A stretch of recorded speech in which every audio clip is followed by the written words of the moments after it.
Hello and welcome to Sophie & Co. I'm Sophie Shevardnadze. Paul Hellyer served as the Canadian Minister of Defense in the 1960s, shaping the country's armed forces for years to come. It was only in his retirement that he says he made a life-changing discovery. He became the first cabinet-level politician from a G8 country to publicly state that there is extraterrestrial life present on Earth.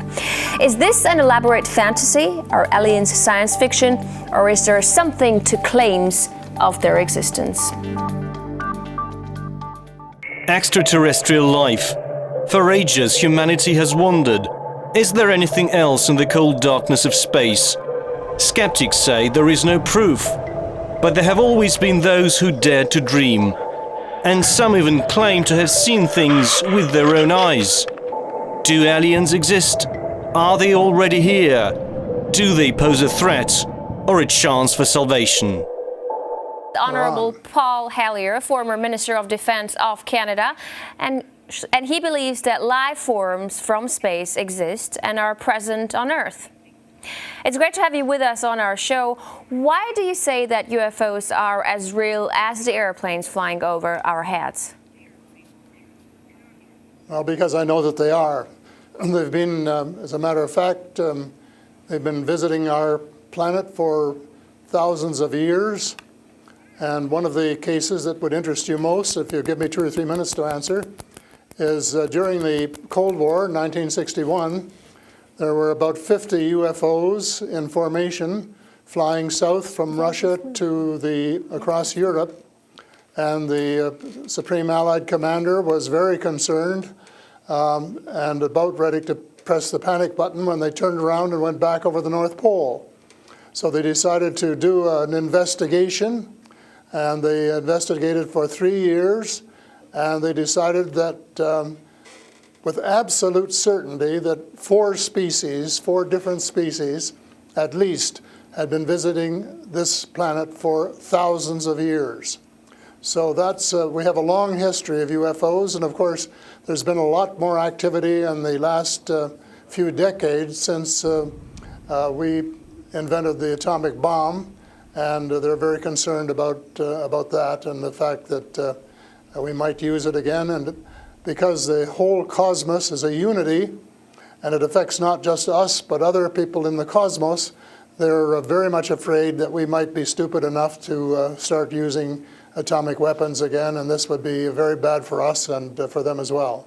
So no serious scientist has ever publicly confirmed evidence of an encounter with extraterrestrials. Why would scientists not confirm the facts if they exist? I'm afraid they must go out of their way not to find out.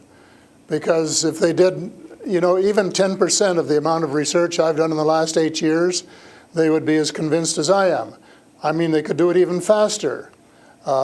Might take them a little longer when they didn't have a military background. But there are so many wonderful books that tell these stories, and they've been authenticated. The sightings have been authenticated by more than one witness, and also by radar. And they have landed in various places around the world, including Russia. There's a famous case there. I can't remember the name of the place, but it was widely reported at the time. A man wrote a book about it, and then the French bought the book rights so that it wouldn't be circulated around. There's just so much evidence. If anybody will take the time off to do a little bit of research and study.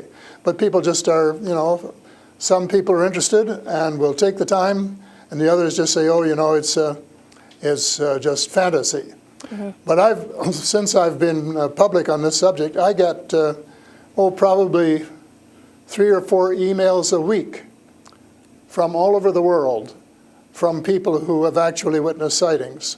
And some of them who have actually been on the ships, and some of them who have actually been transported to another planet.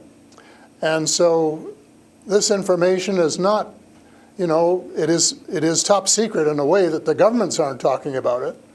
But if you listen to the whistleblowers and the people who have worked in the industry and who know what is going on, there is just a lot of information out there and it doesn't take very long to get your hands on it. But see, the problem is that some people who report UFO sightings and alien abductions have been shown to make things up to make things up to be famous, to make money, or just for a prank. How do we tell fiction from a fact? Well, you have to spend a lot of time trying to find. We used to say separating the wheat from the chaff, and it takes a lot of effort. When I was minister, I got sighting reports, and when we checked them out, about 80%, about 8 out of 10, were not real. There were sights of Venus or plasma or a dozen other things, but there were 15 or 20% for which there was no explanation, and they were the genuine unidentified flying objects.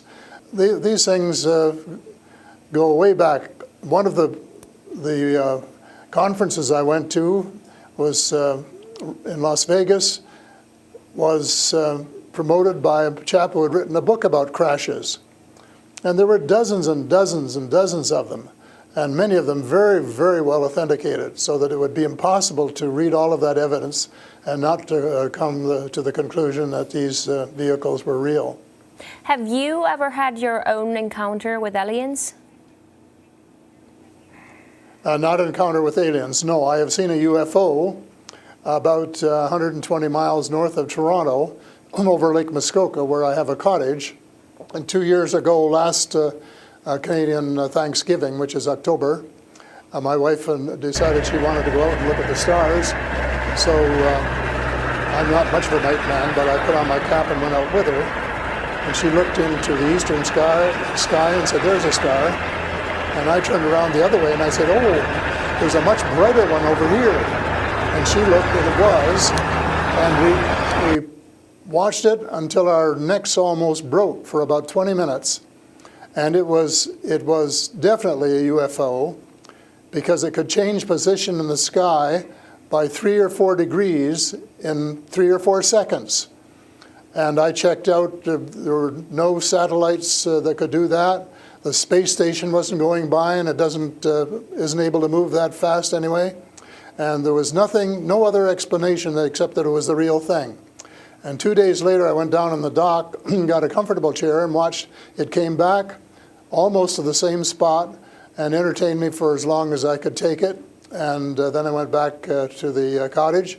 But it was very interesting, because it would drop down in the sky and then it would roar back up, and then it would shift across a few degrees and do a circle and come back at a speed, but just astronomical speeds. As you know, they travel very, very fast. So does it just look like a falling star that falls really quickly and then rises again? What does it look like? Well, it just looked like a star. It just looks like a star. Right. And I don't know if you're a person who's ever read the Bible or not, but I think the Star of Bethlehem is one of God's flying saucers. Mm-hmm. But you also tell me that people write you emails, 3 to 5 emails a week, and they've actually been abducted, or they have encounters with the aliens. Do they actually tell you what these aliens look like? I mean, everyone's interested. How would I know if I see an alien and if he abducts me?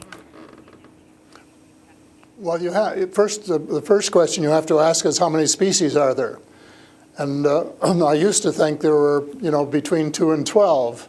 And Apollo astronaut Edgar Mitchell, who came to Toronto a few years ago and had dinner with us, agreed that it was somewhere between 2 and 12.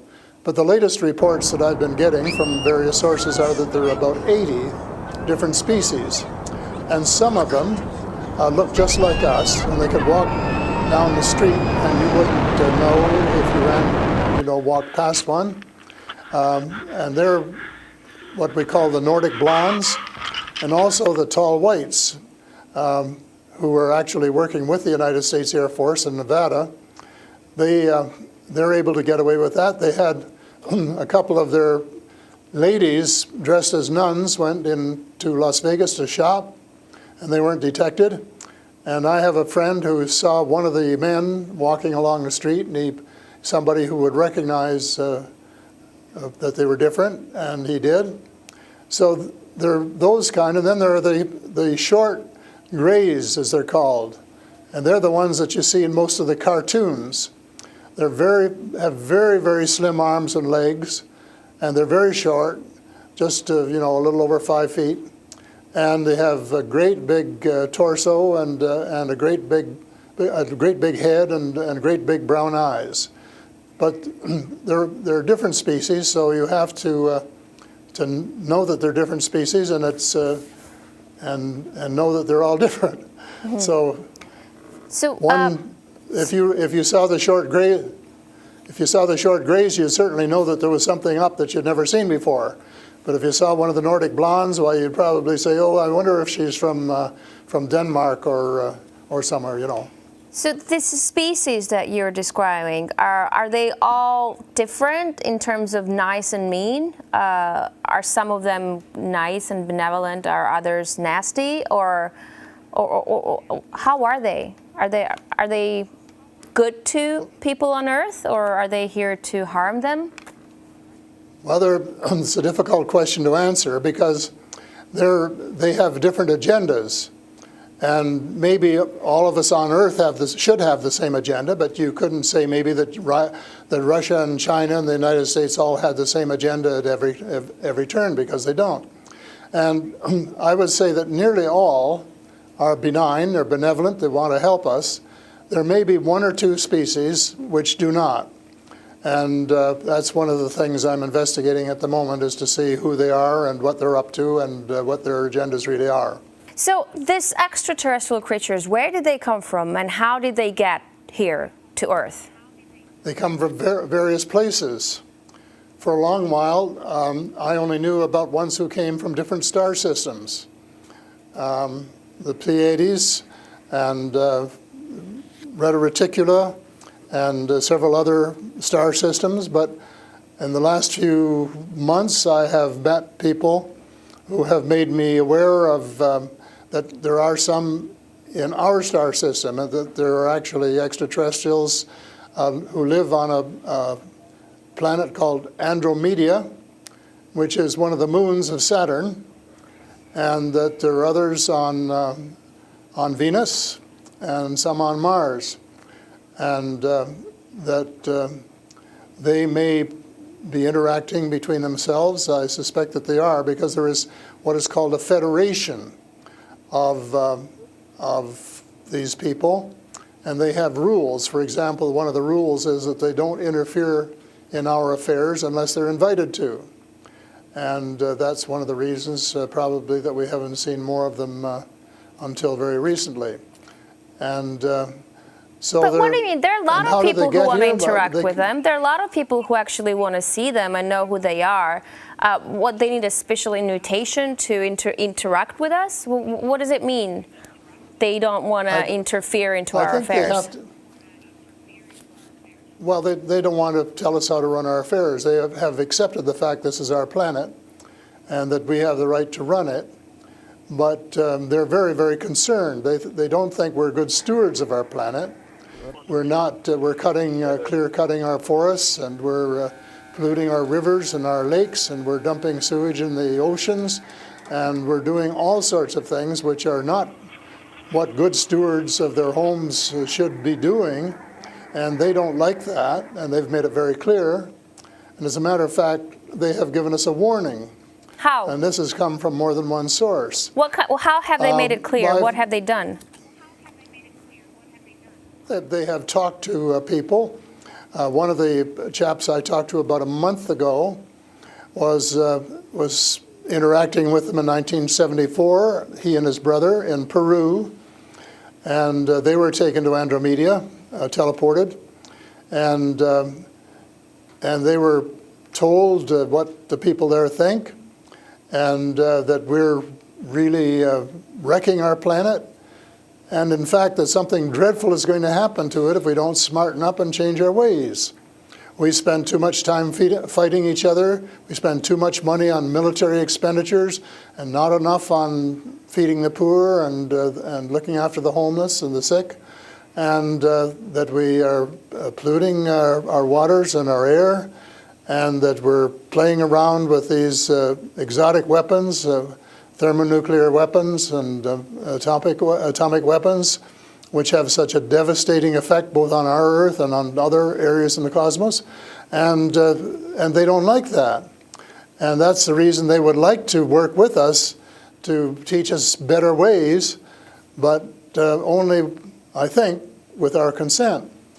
And they work through individuals, and they try and pick out individuals who won't be frightened to death of them, because they can give you quite a fright. One of the cases I'm familiar with was the tall whites in Nevada, where the United States Airmen working with them, were just frightened to death of them. And one, Charles Hall, rescued the daughter of one of the high-up people in the tall whites, and as a result became very good friends with the mother.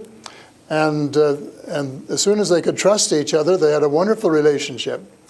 And he wrote a book about it. It's called Millennial Hospitality. Millennial Hospitality. And it tells you how you go through these stages of being scared out of your wits.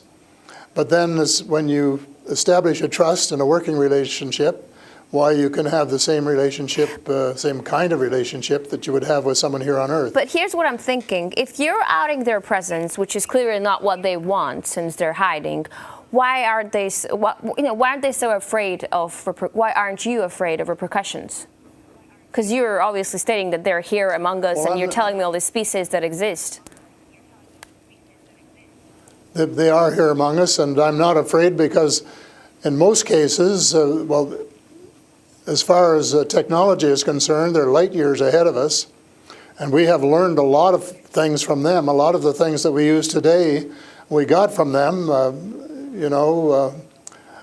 lead lights and microchips and Kevlar vests and all sorts of things that we got from their technology, and we could get a lot more too, especially in the fields of medicine and agriculture, if we would go about it peacefully.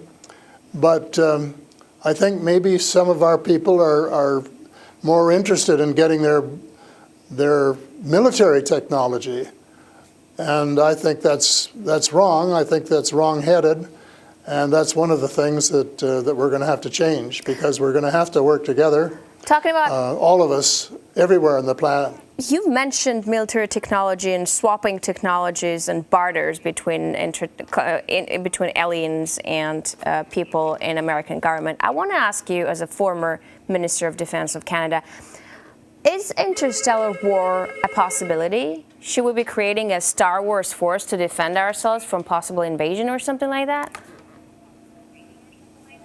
Well, I think it's a possibility, but it's a possibility especially if we shoot down every UFO that comes in our airspace without asking who they are or what they want. And right from the beginning, we started scrambling planes and trying to shoot them down, but their technology was superior enough that we weren't able to get away with it. Certainly not for a long while. And during that period of time, they could have taken us over without any trouble if they'd wanted to. So I think we have to, rather than develop our own Star Wars, for Earth Star Wars, to protect ourselves against them, that we should work with the benign species, who are the vast majority, and work together and rely largely on them, of course, and cooperate so that we would be contributing something at the same time. But I don't think there's any point in us developing a galactic force that would tempt us to go out on our own and get into mischief, which is one of the things I think some of them are concerned about. But what do you expect to happen if people start to believe in alien existence on Earth? Because things are definitely going to change. Our lives aren't going to be the same anymore. Well, I hope that's the case. I hope that's the case, and I'm all for full disclosure, and I'm going to push very hard for full disclosure in the book I'm writing, and to give some reasons for it, things that we really have to know and have a right to know, and that our future as a species, and here I mean all of the species in the world, are potentially at risk if we don't figure out what's going on and work together to try and make life more amenable for all of us. But it's and to work with our neighbors from other planets as well. But still, like, I'm thinking to myself, if they've been here for such a long time, as you say, and they're interested in helping humanity, as you say, why is our world such a mess? I mean, if you want to help someone, you just help someone. You don't wait for someone to invite you to help that someone, no? Well, I don't, it's something that I think parents can sometimes say to their children, this is what you should do. But that doesn't mean the children are going to do it, does it? Because the cosmos is based on free choice. And we're given the option of making mistakes, of making wrong choices. And I guess what bothers some of us is we've made too many wrong choices and not enough right choices. So we're going to have to start switching our priorities and stop spending so much time and effort and weapons to kill each other or to dominate each other, and spending a lot more time on how to help each other to have a better life and a more just society, and a life which is healthier and where the health care is better, and where the food distribution is better, and where the air is cleaner and the water is cleaner, and all of those things that are waiting to be done if we just get together and row, as we say, rowboat, row in the right direction, the same direction. And it's possible, but it's a tall order, and so far we haven't done it. My thesis will be that we have to do it, and we have to start doing it right away. Thank you so much for this interesting interview and insight on extraterrestrial life. That was Paul Hellyer, former Canadian Minister of Defense. He says aliens exist and live among us on Earth. That's all the time we have for today. I will see you in the next edition of Sophie & Co.